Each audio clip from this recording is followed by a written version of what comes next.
لله رب العالمين والصلاة والسلام والتحية والإكرام على نبي الممجد والرسول المسدد والمحمود الأمجد النبي الأمي المكي المدني القرشي الهاشمي الأبتري مولانا ومولى الثقلين الجد الحسن والحسين أبي القاسم محمد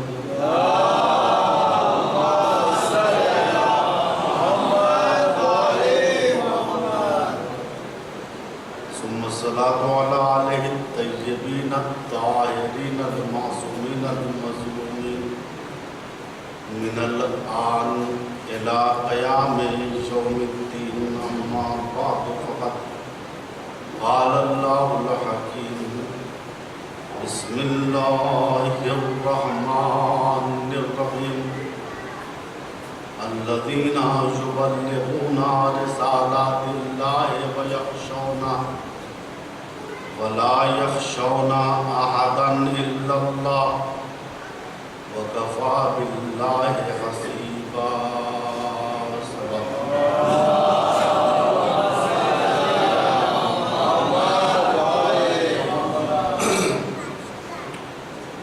سورہ احزاب کی آیت نمبر 39 جس میں مدح کی جا رہی ہے ان صاحبان ایمان کی جو اللہ کے پیغام کو، اللہ کے حکم کو لوگوں تک پہنچاتے ہیں۔ قرآن نے کچھ اس طریقے سے بیان کیا وہ لوگ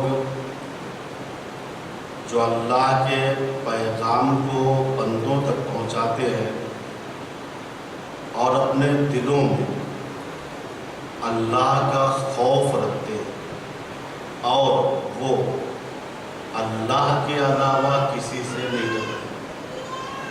اللہ ان لوگوں کے حساب کے لیے کافی، کوئی ان کی مدد کرے یا نہ کرے،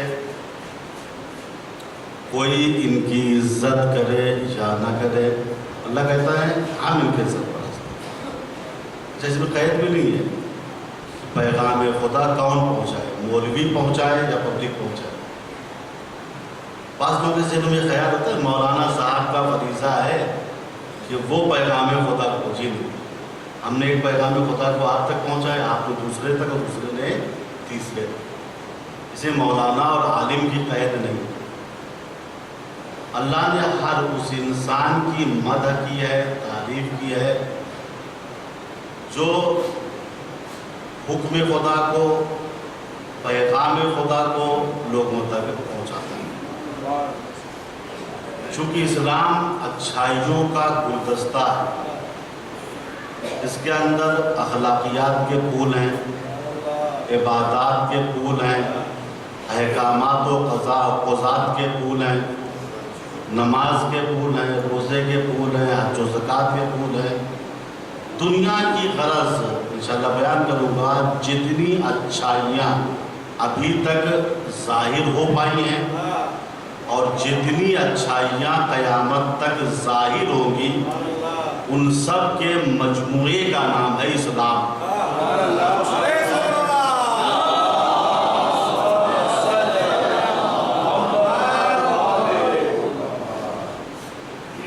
اسلام کا ہر پیغام، ہر حکم ایک پھول ہے، اور گفٹ دینے کے لیے بہترین چیز پھول مانی ہے۔ جیسا قرآن نے کہا ہمارے احکام کو پہنچاؤ، ہمارے احکام کی تبلیغ والی تبلیغ نہیں، تبلیغ کے معنی ہے حکم خدا کو منتقل کرنا، حکم خدا کو کوششوں اللہ یہ بھی دیکھ رہا ہے کون اس حکم پر عمل کر رہا ہے اور کون عمل نہیں کر رہا ہے، کون پیغام خدا کو پہنچا رہا ہے कौन पैगाम खुदा को देख रहा है, और सिर्फ अल्लाह नहीं देख रहा, उसका रसूल भी देख रहा, सिर्फ रसूल नहीं बल्कि वक्त का इमाम भी देख रहा। और ये आयत है सूरह तौबा आयत 105, वक़ुल अमलू फसयरल्लाहु अमलकुम व रसूलुहु वल मुमिनून। लहजे कुरान, रसूल कह दीजिए जो चाहे अमल करो, जाओ सिया सफेद करो। कुरान मना करते हैं ना, सफेद करो सिया, कुरान ने कहा जाओ लहजा, ए अमलू जो चाहे अमल करो, सिया सफेद। लेकिन ये बात जहन में रहे कि तुम्हारे आमाल को अल्लाह देख रहा है, उसका रसूल देख रहा है, और वक्त का इमाम देख रहा है। और इस्लाम अच्छाइयों का गुलदस्ता है, तो सोचो जिसने इस गुलदस्ते को बनाया होगा वो कितना अच्छा होगा।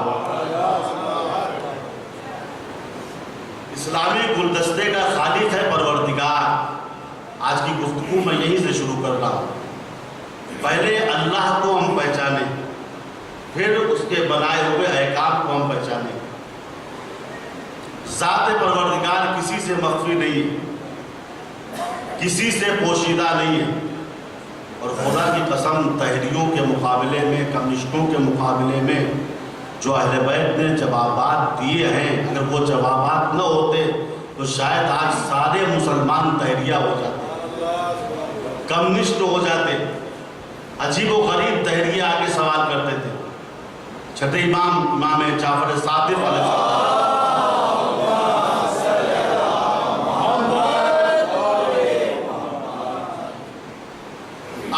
मिंबर पे तशरीफ फरमा रहते थे, असहाब बैठे रहते थे, सवालों के लिए लोग आज़ाद थे। चाहे जिस मजहब का आदमी आए इमाम से सवाल करे, उधर का आए, इधर का आए, मुसलमान आए, गैर मुसलमान आए, बड़ा भाई आए, छोटा भाई आए, कोई आए, तो काफिर भी आते थे। ये धैर्य खुदा को न मानने वाले। एक धैर्य आया, उसने आके कहा आप ये कहते हैं कि अल्लाह है? मैंने कहा हाँ तो है। धैर्य ने कहा मैं कहता हूं अल्लाह नहीं है। आप कहते हैं अल्लाह है और मैं कहता हूं अल्लाह नहीं है। इमाम ने कहा सुन, तू 7वें आसमान के ऊपर गया है? तू 7वें आसमान के ऊपर गया है? धैर्य ने कहा नहीं। इमाम ने कहा तू जमीन की तह में गया है? कहा नहीं। कहा मशरिक में गया है आखिर तक? कहा नहीं। मगरिब में गया है? नहीं। शिमाल में गया है? नहीं। जुनूब की सरहदों को पार किया है? नहीं। इमाम ने कहा तो अजीब इंसान है, कहीं गया नहीं है और फिर कहता है कि अल्लाह नहीं है।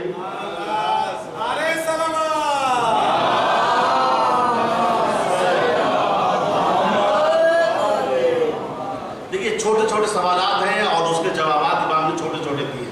ये बहुत ही माकूल। एक तहरिया और है, मुंह बना के बैठा हुआ था, अल्लाह नहीं है। आप जबरदस्ती से सहमत करते हैं, नमाज पढ़ते हैं, रात में उठ के नमाज शब पढ़ते हैं, तहज्जुद पढ़ते हैं, दिन भर कुरान पढ़ा करते हैं, दिन भर जिक्र इलाही करते हैं। चूँकि छठे इमाम की खासियत हमारे उलमा ने भी लिखी है और अगियार के उलमा ने भी लिखी है कि छठे इमाम को 3 हालतों में से हमेशा एक हालत में देखा गया। या हमेशा नमाज की हालत में रहते थे, या जिक्र खुदा किया करते थे, या रोजा रखा करते थे। इस तहरिये पे ये बात बड़ी शान थी। जबरदस्ती अपने को मारे डाल रहे हैं, न दिन को सुकून है न रात को सुकून है। बस इतना सा कह दीजिए अल्लाह मियां नहीं है, हिसाब किताब क़यामत का नहीं है, कब्र में कुछ नहीं होगा, हश्र में कुछ नहीं होगा, जन्नत नहीं है, कौसर नहीं है, जहन्नम नहीं है। एक छोटी सी बात है, कह दीजिए अल्लाह नहीं है। आप भी आराम से, हम भी आराम। देखिए हम इतने आराम से हैं, अल्लाह को नहीं मानते, नमाज भी नहीं पढ़ते, अल्लाह को नहीं मानते, रोजा भी नहीं रखते, अल्लाह को नहीं मानते, पैसा भी नहीं खर्च करते, न हज करते हैं, न खुमुस देते हैं और न ज़कात देते हैं। आप भी हमारे जैसे बन जाइए, आपको भी बड़ा सुकून रहेगा, आपको को भी बहुत आराम मिलेगा। इमाम ने कहा सुन सुन, मरेगा या नहीं मरेगा? मरेगा। कहा हुजूर मौत तो कतई चीज है, यकीनी चीज है। कहा हम भी मरेंगे, तू भी मरेगा। कहा फिर क्या होगा? इमाम ने कहा सुन, अगर मरने के बाद अल्लाह नहीं हुआ, हिसाब व किताब नहीं हुआ, जन्नत और जहन्नम नहीं हुई, तो मेरा तो कुछ नहीं बिगड़ेगा, मेरा कुछ नहीं बिगड़ेगा। लेकिन अगर हिसाब व किताब हुआ, हश्र नश्र हुआ, मैं निकल जाऊंगा, तू फंस जाएगा।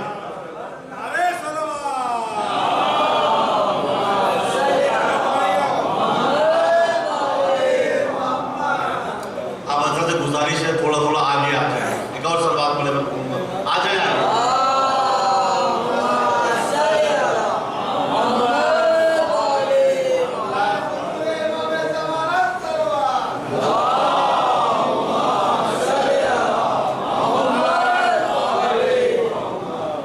कुरान ने कहा जाओ जो चाहे मत करो, तुम्हारे अमल को अल्लाह देख रहा है, उसका रसूल देख रहा है और वक्त का इमाम देख रहा है।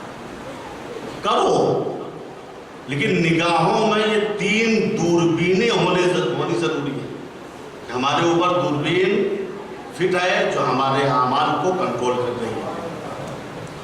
कहाँ कूफा, कहाँ मदीना। कूफा इराक में है, मदीना अरबिस्तान में है। कूफे का रहने वाला अरबिस्तान आता है मदीने छठे इमाम की खिदमत में। इमाम का चाहने वाला था, इमाम को सलाम किया, इमाम ने जवाब सलाम दिया। फिर फौरन इमाम ने कहा मुझे बड़ी खुशी हुई कि तू जब मुझसे मुलाकात करने के लिए आ रहा था तो तेरा जो एक भाई है नासबी हो गया है, दुश्मन अहले बैत और हो गया है, तू उसकी इयादत को गया, तूने उसके बच्चों की अहवाल पुरसी की, मुझे बड़ी खुशी हुई। एक मरतबा उसने इमाम का चेहरा देखा, कहा मौला ऐसा लगता है कि आप कूफे में मेरे साथ थे, ऐसा लग रहा है कि आप कूफे में मेरे साथ थे। इमाम ने कहा तुम्हारा कोई अमल हमारी नजरों से पोशीदा नहीं है। भैया इमाम कहते ही उसे है कि जिससे उम्मत के अमाल पोशीदा ना हो। हारून इब्न रियाब ये भी इमाम के साहबी हैं, बड़ी मोहब्बत करते थे इमाम से। एक दिन इमाम की खिदमत में आए, अस्सलाम वालेकुम। इमाम का इमाम ने कहा ये बताओ तुम्हारा भाई, बड़ा भाई खैरियत से है? कहा मौला सही और सालिम है, कोई बीमारी नहीं है। इमाम ने कहा नहीं, मैं जिस्म के हालात नहीं, उसके ईमान के हालात को पूछ रहा हूँ। बहुत अहम पॉइंट। हमने पूछते हैं ना भैया फलाने खैरियत से हैं, सिर्फ जिस्म के हालात को पूछते हैं, हमको चाहिए रूह के हालात को पूछे। ईमान कहीं ऐसा तो नहीं है चोरी करने लगा हो, कहीं ऐसा तो नहीं है नमाज छोड़ती हो, कहीं ऐसा तो नहीं है रोजा तर्क कर दिया हो, नहीं। जिस्म के साथ ईमानी कैफियत को भी पूछिए। तो इमाम ने हारून इब्न रियाब से पूछा तुम्हारा बड़ा भाई कैसा है? हारून ने कहा मौला बहुत अच्छा है, सही और साली में कोई बीमारी नहीं। कहा नहीं, उसके ईमान के हालात को बताओ, उसकी रूही कैफियत को बताओ, मानवी कैफियत को बताओ। हारून इब्न रियाब ने कहा मौला बड़ा भाई मेरा बहुत मुत्तकी है, बहुत परहेजगार है, नमाजी है, महल्ले वाले बड़ी तारीफ करते हैं, लेकिन वो एक चीज में एहतियात करता है, एक चीज में एहतियात करता है। इमाम का वो क्या चीज है? का वो है आपकी इमामत। मेरा भाई इतना मुत्तकी है, इतना मुत्तकी है, वो कहता है कहीं ऐसा ना हो कि हक गैरों के साथ हो और मैं छठे इमाम को इमाम मान के माज़अल्लाह जहन्नम में चला जाऊं। लिहाजा आपकी इमामत के बारे में वो एहतियात करता है। इतना सुनना था, इमाम ने हारून इब्न रियाब से कहा अच्छा इतना एहतियात करता है कि हमारी इमामत को तस्लीम नहीं करता, जाके अपने बड़े भाई से पूछना कि अगर तुम इतने मुत्तकी हो, इतने परहेजगार परहेजगार हो, इतने मोहतात हो, इतनी एहतियात करने वाले हो, तो बताओ शबे नहरे बल्ख में तुमने एहतियात से काम क्यों नहीं लिया था? एक गैब की बात है जो इमाम ने बता दी। हारून जाओ अपने भाई से पूछना, तुम मेरी इमामत में एहतियात कर रहे हो तो शबे नहरे बल्ख में तुमने गुनाह क्यों किया, एहतियात से काम क्यों नहीं लिया, तन्हाई से फायदा क्यों उठा लिया? बहुत से होते हैं ना, पब्लिक के सामने आएंगे बड़े मुकद्दा चुकद्दा मोमिन, लेकिन जैसे ही तन्हाई मिली अंदरूनी जानवर जाग उठता है, नफ्स अम्मारा उनका बेदार हो जाता है। नहीं, ये तकवा नहीं, ये फराड है। जाहिरी तकवे से अहम बातनी तकवा है।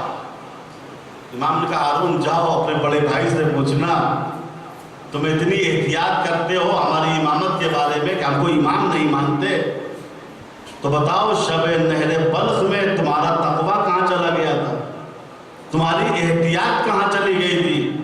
हारून फौरन ही उठे, बड़े भाई के घर गए, सलाम किया, सलाम के बाद फौरन ही ये सवाल कर लिया, मेरे भाई आप इतना मुकद्दा चुकद्दा बने हुए हैं, हाथ में तस्बीह है, लब पे जिक्र इलाही है, छठी इमाम की इमामत को एहतियात की बिना पे नहीं मानते, मगर भैया इतना बता दो कि शबे नहरे बल्ख में आपने एहतियात से काम क्यों नहीं लिया था, तकवे के दामन को आपने क्यों छोड़ दिया था? इतना सुनना था। हारून का बड़ा भाई लरजने लगा, थरथराने लगा, कहा सुनो, मैं कूफे से शहर बल्ख जा रहा था, रात की तारीकी थी, उसूल काफ़ी में हदीस से गुनाह पढ़ लीजिएगा, रात की तारीकी थी और मैंने एक ऐसा गुनाह किया जिस गुनाह को जुज मेरे और मेरे परवरदिगार के कोई नहीं जानता। क्योंकि सहराई इलाका था, मैंने देख लिया था कि दूर दूर तक कोई नहीं है, लेकिन ये बात तुमको कैसे पता चल गई कि मैंने शबे नहरे बल्ख में एहतियात का दामन छोड़ दिया था? हारून ने कहा ये बात उसने बताई है जिसकी इमामत के बारे में आप एहतियात से काम लेते हैं, जिसकी इमामत को आप नहीं मानते, तकवे से काम लेते हैं अपने नजदीक कि मेरा तकवा ये है कि हम इनको इमाम नहीं मानेंगे। बस जैसे ही हारून ने ये बात कही, बड़े भाई का सोया हुआ ज़मीर जाग उठा, उसकी समझ में ये बात आ गई, जो गैब की बातों को बताता हो वो आलिमुल गैब का नुमाइंदा होगा, बंदों के इलेक्शन से नहीं बना होगा।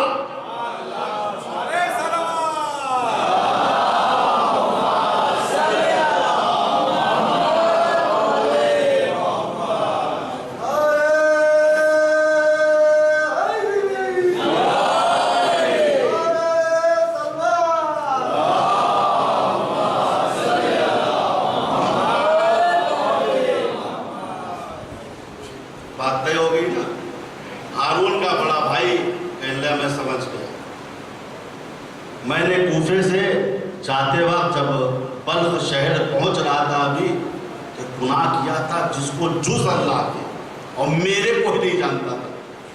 अगर तुम्हारे छठे इमाम ने इसकी खबर दी है तो मैं गवाही देता हूँ कि वो बंदों के इलेक्शन से इमाम नहीं बने, उनको अल्लाह ने इमाम बना। वो आलिमुल गैब है, लिहाजा जिसको वो बनाता है वो भी आलिमुल गैब ही होता है।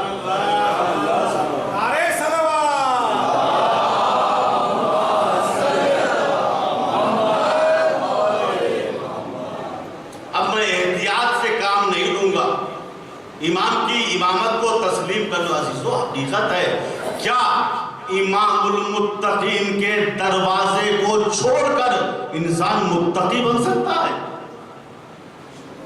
नहीं, ये हुब्बे दुनिया होती है कि इंसान अपनी कद्र को फरामोश कर देता है, भूल जाता है। दुनियादारी में पढ़कर हुकूमत की लालच, प्रॉपर्टी की लालच, अच्छी सवारी की लालच इंसान की अक्ल को फासिद कर देती है। इसलिए मौलाए कायनात अली इब्न अबी तालिब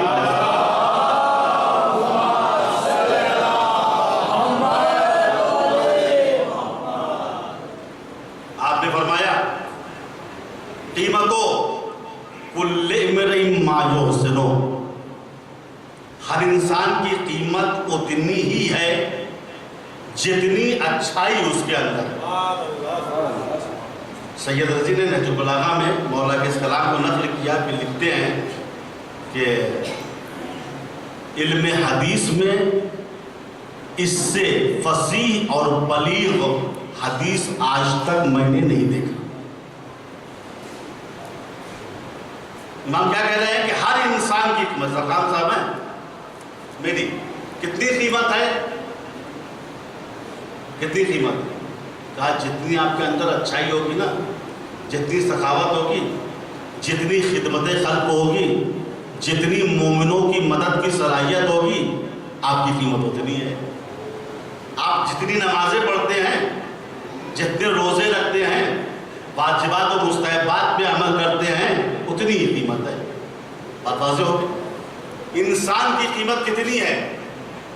ہر ایک اپنی اپنی قیمت کا اندازہ لگا لیں یہاں پہ۔ کون کتنا قیمتی ہے؟ ہو سکتا ہے کوئی ایسا بھی بیٹھا ہو جس کی کوئی قیمت ہو ہی نہ۔ ہر انسان کی قیمت اتنی ہے جتنی اچھائی اس کے اندر ہے۔ لیکن ہم کیا سمجھتے ہیں؟ ہم سمجھتے ہیں جتنا اچھا موبائل ہم نے لے لیا ہماری قیمت بڑھ گئی۔ باہر نکلے دوستوں سے بات کرتے ہوئے جا رہے ہیں، بھائی آئی فون 3 ہے، ابھی مارکیٹ میں آیا تھا فوراً میں نے منگا لیا، گھر پہ کھانے کو نہیں ہے، اور یہ آئی فون 3 لے کے بات کر رہے ہیں۔ کیوں؟ اس سے غلط فہمی یہ ہوئی کہ ہماری قیمت آئی فون سے بڑھ جائے گی۔ بھیا میرے پاس ڈیل کمپنی کا جو ہے لیپ ٹاپ ہے، ہم اونچے آدمی، قیمتی، اچھے لیپ ٹاپ سے آپ کی قیمت بڑھ گئی۔ کسی نے کہا 50 لاکھ کی گاڑی میرے پاس ہے، لیکن چیزیں بری نہیں ہیں، لیکن سب ملا کے پہلے اپنی حیثیت دیکھیے، اس کے بعد چیز میں ہاتھ لگائیں۔ کیوں؟ آپ چاہتے ہیں کہ اتنی قیمتی چیز خرید کے ہم قیمتی بن جائیں؟ جی نہیں، لیپ ٹاپ کے ذریعے، موبائل کے ذریعے، اچھی گاڑی کے ذریعے، اچھے مکان کے ذریعے آپ بڑے نہیں بنیے گا۔ یہ میں نہیں کہہ رہا ہوں، مولانا نہیں مولا کہہ رہے ہیں کہ انسان کی قیمت اتنی ہی ہے جتنی اچھائی اس کے اندر ہو۔ ہم سمجھتے ہیں اگر ہم نے 20,000 کا کوٹ پینٹ پہن لیا ہم قیمتی بن گئے۔ ہم یہ ایران میں تھے، اب کیا کہا جائے کہ وہ پردھان منتری جب سے بنے ہیں صاحب، میاں 10 لاکھ کا کوٹ پینٹ پہنتے ہیں، نام نہیں لوں، 10 لاکھ کا پہلے لنگی باندھتے تھے، دیکھیے پہلے لنگی باندھتے تھے، اب 10 لاکھ کا کوٹ پینٹ۔ یہ کیا ہوا؟ چونکہ انہوں نے یہ سمجھا لنگی میں قیمت کم تھی، پینٹ کوٹ میں قیمت پر جی نہیں، قیمت انسان کی نہ لنگی سے ہے نہ پینٹ کوٹ سے، قیمت اتنی ہے جتنی اچھائی آپ کے اندر ہے۔ آپ نے پبلک کے لیے کیا کیا؟ آپ نے رفاہ عام کے لیے کیا کیا؟ آپ نے پانی کی کتنی ٹنکیاں لگوائی؟ آپ نے کتنی روڈیں بنوائی؟ بات ہے نا، جتنی اچھائی انسان کے اندر ہے، چاہے وہ لنگی پہنے، پینٹ کوٹ پہنے، معمولی لباس پہنے۔ ایران کا واقعہ ایک صاحب نے نقل کیا اپنی کتاب، کہتے ہیں کہ میں ایک جگہ سے گزر رہا تھا تو دیکھا ایک جوان سا لڑکا ہے اور ایک ادھیڑ سا انسان اس کو ایک بہترین پینٹ کوٹ کی دکان پہ لیے کھڑا ہوا۔ میں سمجھ گیا شاید ان کا داماد ہے، ہوتا ہے ہمارے نا شادی سے پہلے کپڑا دلواتے ہیں داماد صاحب۔ یہ سسر صاحب تھے، داماد صاحب کو کپڑا دلوانے گئے تھے اور ایک بات میں شادی چھوٹ گئی۔ پینٹ کوٹ کی جو دکان تھی وہ ملینوں والی تھی۔ سسر صاحب بڑے آدمی تھے، داماد صاحب متوسط۔ ایک بار سسر نے دکان میں گھسنے سے پہلے داماد سے پوچھا، میاں یہ کوٹ پینٹ جو پہنے ہوئے ہو اس کی قیمت کتنی ہے؟ انہوں نے ایرانی کرنسی میں بتایا کہ صاحب شاید 2-3 لاکھ تومان، یعنی انڈین جو ہے 4-5 ہزار روپے۔ اتنا سننا تھا، سسر صاحب آنکھ بگولا ہو گئے، منہ سرخ ہو گیا۔ اچھا 3rd کلاس کا تو آدمی ہے، 3 لاکھ کا کوٹ پینٹ پہنے ہوئے؟ میرے خاندان میں 30 लाख से कम का कोई कोट पैंट नहीं पहनता। तू 3 लाख का पहने हुए है, मेरे खानदान में 30 लाख से कम का कोई कोट पैंट मैं अपनी बच्ची तुझे नहीं दूँ। तो इनकी निगाह में इंसान की कीमत काहे से है? पैंट। आई इल्म अखलाक में बहुत अच्छा एक वाक़या अच्छा। एक वजीर साहब थे, ज़हन में जुमला रहे ना, हर इंसान की कीमत कितनी है? जितनी अच्छाई है उसके अंदर। वजीर साहब थे, लेकिन निहायत ही फराडी, खायन, लोगों का माल खा जाने वाले बेपरवाह किस्म का इंसान था। गरज दुनिया की कोई अच्छाई उनके अंदर नहीं थी। एक दिन ये वजीर बाजार में गया और इसने 500 दिरहम की एक लुंगी खरीदी। देखिए उस जमाने में पैंट कोट वगैरह नहीं था, और ये तहमतें होती थी, जो लुंगियाँ होती थी बड़ी कीमती होती थी।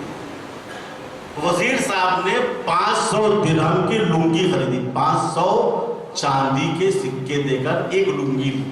आप समझिए कितनी कीमती लुंगी रही हो। आए घर, नहाया धुला, नहा धुल के लुंगी पहन के बाग में टहल रहे थे और सोच रहे थे अब मैं बड़ा ऊंचा बन गया, 500 दिरहम की लुंगी पहने हुआ हूं। इतने में उनका गुलाम जा रहा था। वो गुलाम बहुत होशियार था। वजीर भी जानता था कि मेरे महल में इससे बढ़ के समझदार कोई नहीं है। गुलाम को बुलाया, यहाँ नहीं है? हुजूर क्या बात है?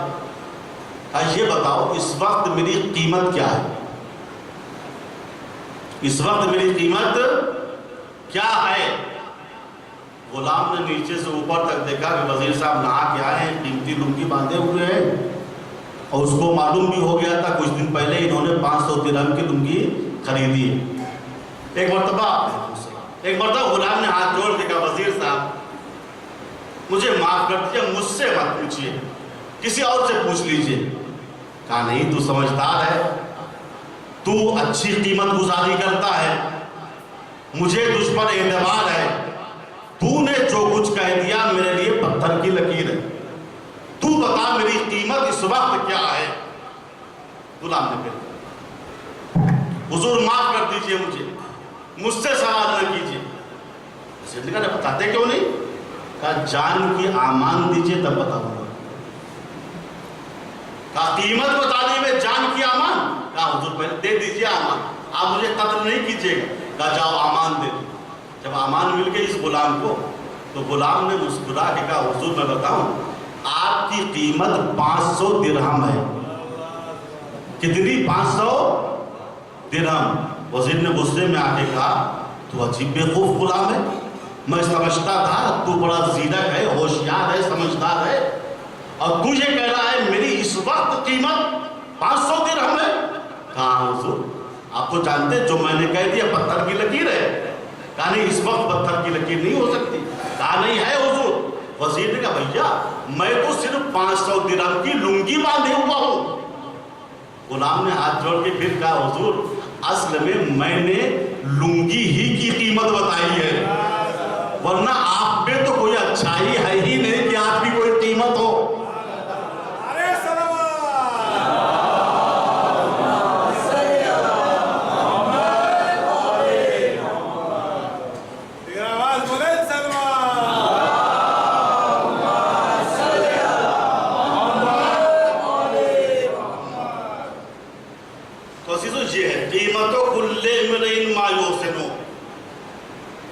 हर इंसान की कीमत उतनी ही है जितनी अच्छाई उसके अंदर है। बेहतरीन लैपटॉप से, बेहतरीन गाड़ी से, बेहतरीन मोबाइल से हमारी कीमत नहीं बढ़ेगी। कीमत बढ़ेगी हमारे अखलाकियात से। हम कार्य नेक में कितना शरीक हैं, जितना शरीक है उतने कीमती है। हम कितनी नमाजें पढ़ते हैं उस एतबार से हमारी कीमत बढ़ेगी। वरना ये मोहब्बत दुनिया जो है ना, इसके लिए मौला कायनात अली इब्न अबी तालिब अलैहिस्सलाम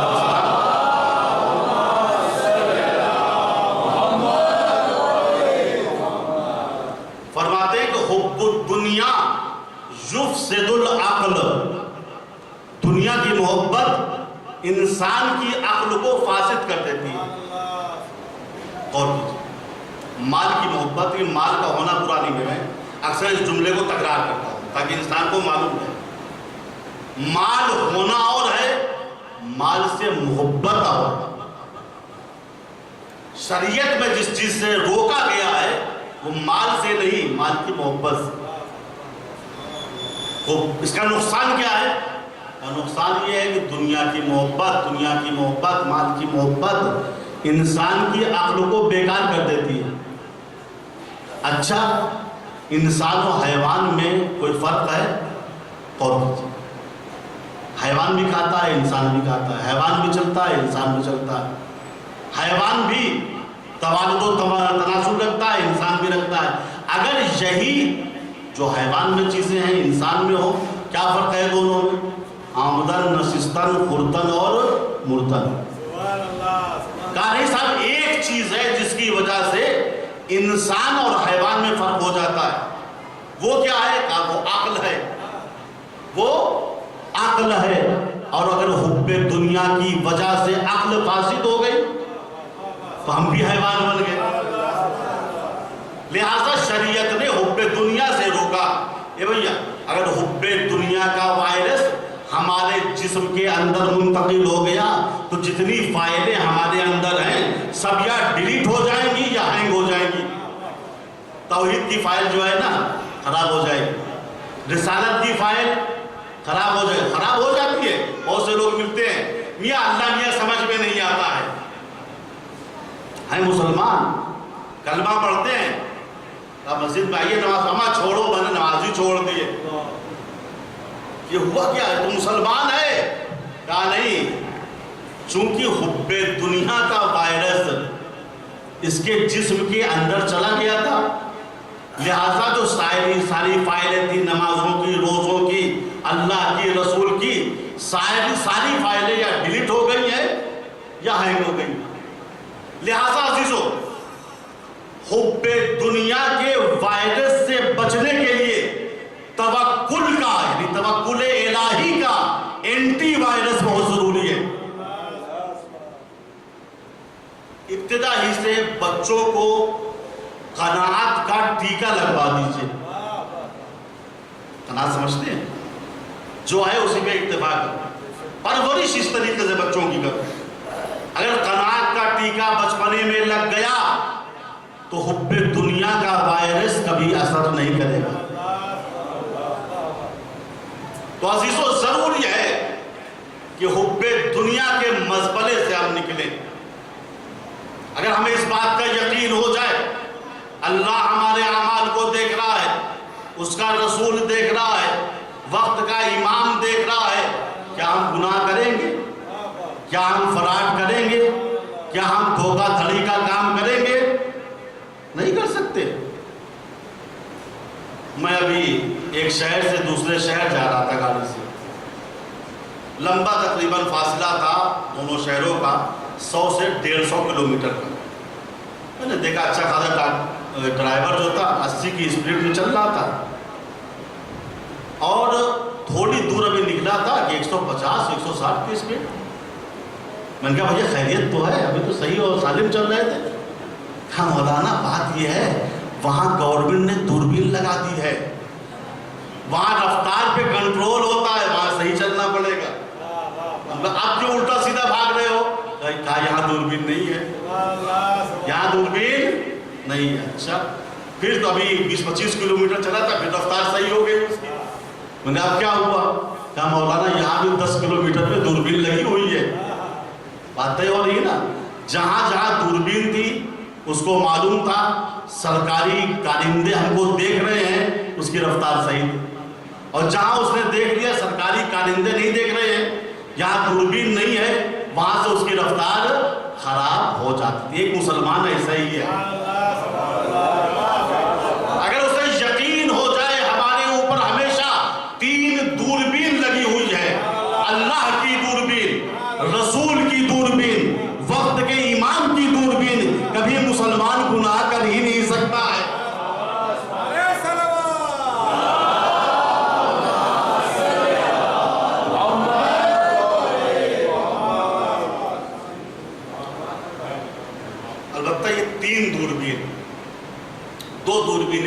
सब मिला के हर इंसान के ऊपर 5 दूरबीनें फिट हैं।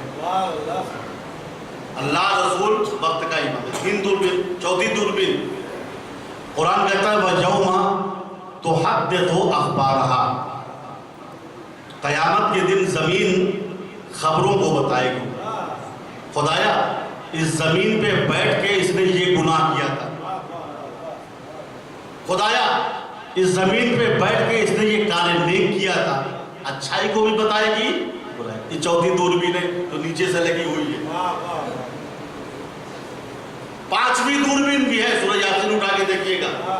वयौमा नख्तिमु अला अफ़वाहिहिम व तुकल्लिमुना अयदीहिम व तशहदु अर्जुलुहुम बिमा कानू यक्सिबून। ये आज़ा व जवारे, हाथ पैर, ये भी दूरबीन का काम करते हैं। अल्लाह कहता है रोज़ क़यामत नख्तिमु अला अफ़वाहिहिम, हम इनके मुंह पर मोहर लगा देंगे, मुंह पैक। व तुकल्लिमुना अयदीहिम, अब इनके हाथों से पूछेंगे क्या किया इन्होंने। हाथ कहेंगे यतीम के ऊपर उठाया था, अगर अच्छा काम किया हाथ कहेगा जेब में कार्य नेक के लिए हाथ गया था, उससे कार्य नेक में चंदा दिया है। वतशहदु अर्जुलुहुम, पैर गवाही देगा।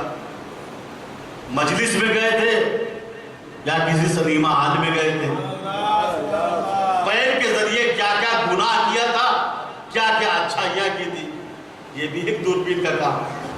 तो तशहदु अर्जुलुहुम बिमा कानू, ये 5 दूरबीनें, अल्लाह, रसूल, वक्त का इमाम, जमीन, हमारे आज़ाओ जवान, खुदा की कसम। इसीलिए अल्लाह ने कहा देखो तुम्हारी ऐसी इबादतों से कोई फायदा नहीं है। वाबुद रब्बुका हत्ता यातियकल यकीन, अल्लाह की इबादत इतनी करो ताकि तुम मंजिले यकीन पे पहुंच जाओ। और जब मंजिले यकीन पे कोई पहुंचता है तो फिर गुनाह नहीं करता, नजरों के सामने से पर्दे उड़ जाते हैं, जलवा इलाही को देखता रहता है। इसीलिए मौला ने कहा था लो कुशफल गिता मस्ततो यकीना, अब अगर तौहीद इलाही के पर्दों को हटा भी दिया जाए तो अली के यकीन में जर्रा बराबर इजाफा नहीं होगा।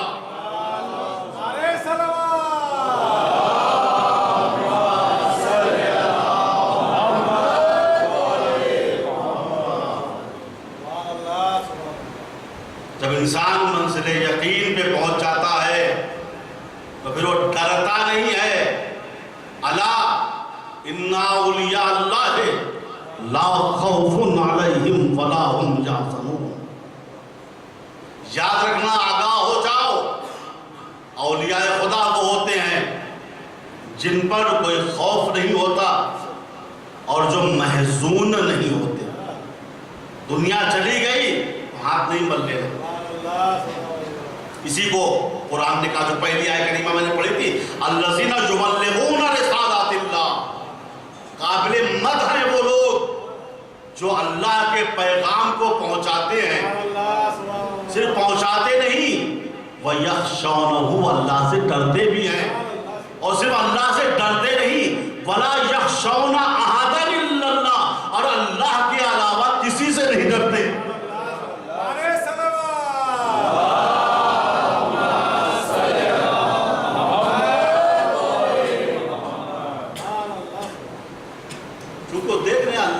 देख रहा है, यही बात थी ना मंसूर तवालिकी ने कशाफुल हक़ाइक़ इमाम जाफर सादिक़ अलैहिस्सलातु वस्सलाम से कहा।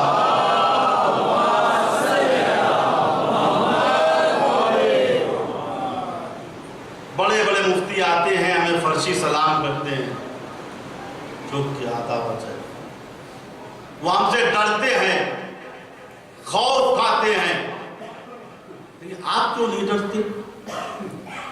न डरने की वजह क्या है? बात है, इमाम ने क्या कहा था? इमाम ने कहा देखो, डरने की 2 ही वजह होती है। या इंसान खौफ की वजह से डरता है, किसी चीज के छिन जाने का खौफ है तब डरता है, या लालच की वजह से डरता है। अगर फुला का एहतराम नहीं करेंगे तो जो शहरिया मिलता है वो नहीं मिलेगा। تنخواہ ہماری کاٹ دیں گے، مسجد میں ہم کو نہیں گھسنے دیں گے.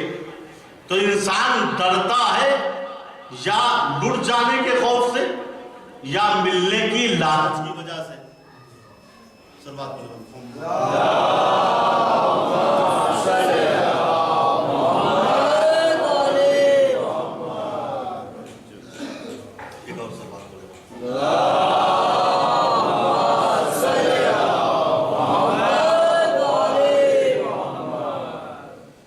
تو امام نے کہا دیکھو میں تم سے کیا ڈروں، ڈرنے کی کوئی وجہ ہی نہیں ہے.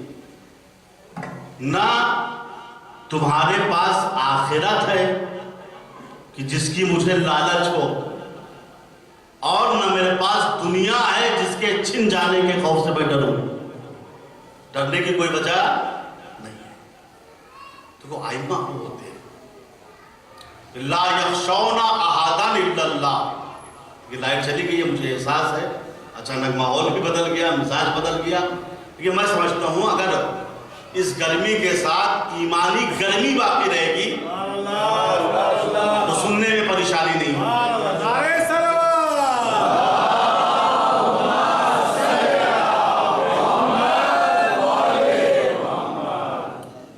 تو اللہ نے کہا کہ قابل امت ہیں وہ لوگ جو اللہ کے پیغام کو پہنچاتے ہیں. اور جس طریقے سے حسین ابن علی نے اللہ کے پیغام کو پہنچایا ہے، ویسا مبلغ اسلام آج تک تاریخ میں نہیں. لوگ محنت کرتے ہیں، مال خرچ کرتے ہیں، جب جان کا مسئلہ آتا ہے تو بس بھیا اس سے آگے ہم نہیں بڑھ سکتے. مگر زہرا کے لال نے پیغام الہی کو پہنچانے کے لیے مال کی قربانی بھی دی ہے، جان کی قربانی بھی دی ہے، عزت و آبرو کی قربانی بھی دی ہے.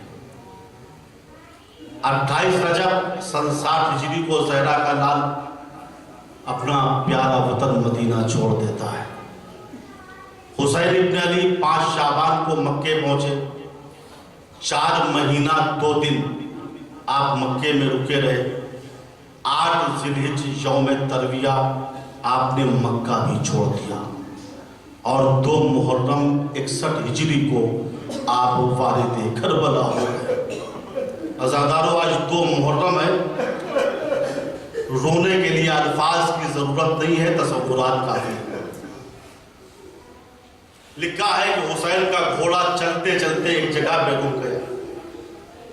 زہرا کے لال نے 6 یا 7 گھوڑے بدلے، لیکن کسی نے قدم کو آگے نہ بڑھایا. ایک مرتبہ حسین ابن علی اصحاب کی طرف مخاطب ہوئے اور پوچھا ایو موضعین ھذا الارض، یہ بتاؤ اس زمین کا نام کیا ہے، میرا گھوڑا آگے کیوں نہیں بڑھ رہا ہے؟ کسی نے کہا آقا یقال لہا شاطئ الفرات، اس زمین کا نام شط فرات ہے. امام نے کہا اور کوئی نام ہے؟ کہاں آقا یقال لہا غازریات، اس کو غازریہ بھی کہتے ہیں. امام نے کہا اور کوئی نام ہے؟ کسی نے کہا ہاں مولا یقال لہا نینوا، اسے نینوا بھی کہتے ہیں. امام نے کہا اور کوئی نام ہے؟ ایک بزرگوار عصا کا سہارا لے کر آگے آئے، ہاتھ جوڑ کے کہا ہاں مولا اس زمین کا سب سے پرانا نام ہے یقال لہا بکرب و بلا، اسے کرب و بلا بھی کہتے ہیں. بس عزادارو ابھی حسین نے کربلا کا نام سنا تھا، گھوڑے سے جھکے، ایک مشت خاک اٹھائی، خود سونگھی، بہن زینب کو سنگایا. جب زینب نے خوشبوئے خاک کربلا کو سنگا، فوراً زمین پہ پھینک کے کہا بھیا جتنی جلدی ہو سکے اس سرزمین کو چھوڑ دیجئے، کیونکہ بھیا اس سرزمین کی مٹی سے آپ کے خون کی خوشبو آ رہی ہے. میر انیس فرماتے ہیں گھوڑے سے جھک کے خاک اٹھائی حسین نے، گھوڑے سے جھک کے خاک اٹھائی حسین نے، خود سونگھی اور بہن کو سنگائی حسین. زینب نے کہا भैया जितनी जल्दी हो सके इस सरजमीन को छोड़ दीजिए। हुसैन की आंखों में आंसू थे। कहा नहीं बहन, वल्लाहे हा होना मना हो रे काबिना वह मख्तलू ने जालेना वह मस्फको दे माहिना। खुदा की कसम ये वही जगह है जहां हमारी सवारियों के बोझ उतारे जाएंगे, जहां हमारा खून बहाया जाएगा, जहां हमारे मर्दों को कत्ल किया जाएगा। बहन, ये वो सरजमीन है जहां मेरे अकबर के कलेजे में बर्छी की अनी टूट जाएगी। बहन, ये वो सरजमीन है जहां मेरे कासिम का लाशा पामाल कर दिया जाएगा। बहन, ये वो सरजमीन है जहां मेरे भैया अब्बास के शारे काट दिए जाए। इमाम ने बनी असद को बुलाया। 60,000 दिरहम में जमीन करबला को खरीदा। फिर इमाम ने बनी असद से कहा, बनी असद, मैंने इस जमीन को तुम्हारे लिए हिबा कर दिया, लेकिन 3 शर्तों का ख्याल रखना। बनी असद के मालिक ने, जो कबीले का सरदार था, उसने एक जुमला कहा था, मौला आपने इस जमीन को खरीद तो लिया है, लेकिन इस जमीन में एक नुक्स है। मौला ने कहा, नुक्स क्या है? कहा, मौला नुक्स ये है कि रात की तारीकी में किसी बीबी के रोने की आवाज इस सरजमीन से सुनी जाती। मौला ने कहा, ये बात मेरे ऊपर छोड़ दो। मौला ने कहा, बनी असद 3 शर्तों का ख्याल रखना। मेरे बाद इस सरजमीन पे खेती मत करना। अगर कोई मेरा जायर दूर से आए तो निशान कब्र बता देना। 3 दिन तक मेहमान रखना। और ऐ बनी असद, जब फौजी यजीद अपने लाशाए नजिस को दफन करके चली जाए तो तुम भी हमारी लाशों को दफना देना। फिर मौला बनी असद की औरतों की तरफ मुखातिब हुए, ऐ बनी असद की औरतों, मैं तुम्हारी शहजादी फातिमा का बेटा हूँ, मैं तुम्हारी शहजादी ज़ैनब का भाई हूँ। अगर तुम्हारे मर्द दफन करने ना आए, फौजी यजीद से डर जाए, तो तुम पानी भरने के बहाने आना, हमारी लाशों को दफन कर देना। फिर मौला बनी असद के बच्चों की तरफ मुखातिब हुए, ऐ बनी असद के बच्चों, मैं तुम्हारे रसूल का नवासा हूं, मेरे भी छोटे छोटे बच्चे। अगर तुम्हारे माँ बाप हमारी लाशों को दफन न कर सके तो तुम खेलते हुए आना, एक एक मुश्त खाक उठा के हमारी लाशाएं बरहना पे डाल देना। बस अज़ादार हो, आपने रो लिया, गिरिया खत्म हो गया। चंद जुमले और सुन लीजिए। इमाम की इस वसीयत के बावजूद बनी असद 3 दिन तक इमाम का लाशा दफन करने से आजिज रहे। डॉक्टर आयती लिखते हैं, जब ये खबर कूफे में पहुंची कि हुसैन इब्ने अली अपने 72 साथियों के साथ करबला के मैदान में शहीद कर दिए गए, और ज़ुहैर इब्ने कैल की ज़ौजा ने सुना मेरा शौहर भी हुसैन की मायत में शहीद हो गया, तो दिल में ये ख्याल हुआ, हुसैन तो फर्जंदे ज़हरा हैं, लोगों ने उन्हें कफन दिया होगा, बड़ी धूम से उनका जनाजा उठाया होगा, उन्हें दफन कर दिया होगा, लेकिन हाय मेरा शौहर ज़ुहैर वो गरीबुल वतन है, उसको वहां कौन पहचानता है, उसको किसी ने दफन न किया होगा। ज़ौजा ज़ुहैर ने गुलाम को बुलाया, कफन उसके हवाले किया, कहा गुलाम आखिरी खिदमत के लिए मैं तुझे करबला भेज रही हूँ, जा करबला और अपने आका ज़ुहैर को कफन देके आ जा। डॉक्टर आयती कहते हैं, गुलाम कफन लेके करबला आया और करबला से दोबारा वापस आ गया। ज़ौजा ज़ुहैर आगे बढ़ी, कहा शाबाश गुलाम, हक़्क़े नमक को तूने अदा कर दिया, तू करबला गया और अपने आका ज़ुहैर को कफन देके आ गया। इतना सुनना था, गुलाम रोने लगा, रोते हुए खुर्चीन में हाथ डाला, कफन निकाल के ज़ौजा ज़ुहैर के सामने रख दिया। एक मर्तबा ज़ौजा ज़ुहैर बिगड़ के कहती है, तू अजब नमक नाशिनास गुलाम है, आखिरी खिदमत के लिए करबला भेजा था, जा अपने आका को कफन दिया, लेकिन तूने अपने سنا تھا غلام چیخ مار مار کے رونے لگا، کہا میری شہزادی مجھ کو ملامت مت کرو، میں کربلا اسی لیے گیا تھا کہ اپنے آقا زہیر کو کفن دوں گا، مگر بی بی میں کیا کروں، جب میں نے مقتل کی سرزمین پہ قدم کو رکھا تو میں نے دیکھا صرف زہیر کا لاشا بے کفن نہیں تھا، زہیر کے آقا حسین کا لاشا بھی بے کفن تھا، علی اکبر کا لاشا بھی بے کفن تھا، قاسم کا لاشا بھی بے کفن تھا، عباس کا لاشا بھی بے کفن تھا۔ بی بی اتنا سن لو، کفن ایک تھا مگر لاشیں 72 تھی، میں کس کس کو کفن دے۔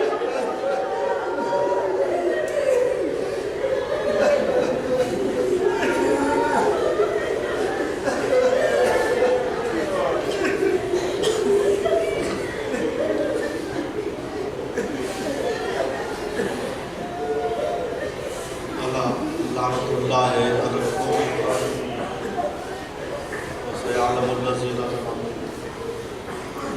یا منقلب خدایا اس مختصر سے عبادت کو قبول فرما، خدایا جو ہمیں پریشان حال ہے ان کی پریشانیوں کو دور فرما دے، خدایا جو مقروض ہے ان کے قرضوں کو ادا فرما دے، خدایا جو زندان میں ہے بحق بیمار کربلا وہ سب کو زندان سے آزاد کرا دے، خدایا ہم سب کے روزگار کا انتظام فرما، خدایا ہمارے دلوں سے خود پہ دنیا کو نکال دے، خدایا ہم سب کی عاقبت بخیر فرما، خدایا دنیا ظلم و جور سے بھر چکی ہے، ہمارے امام زمانہ کے ذریعے سے ہماری مدد فرما اور ہم سب کو ان کے آوان و انصار میں قرار دے۔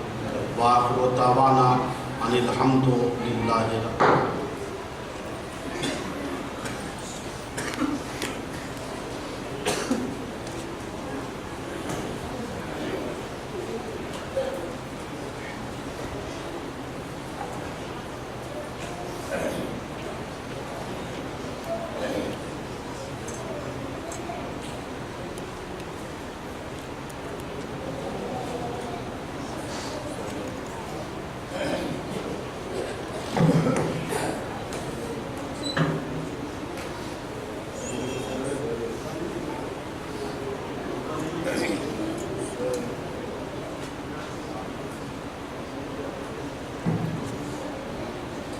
Hussein.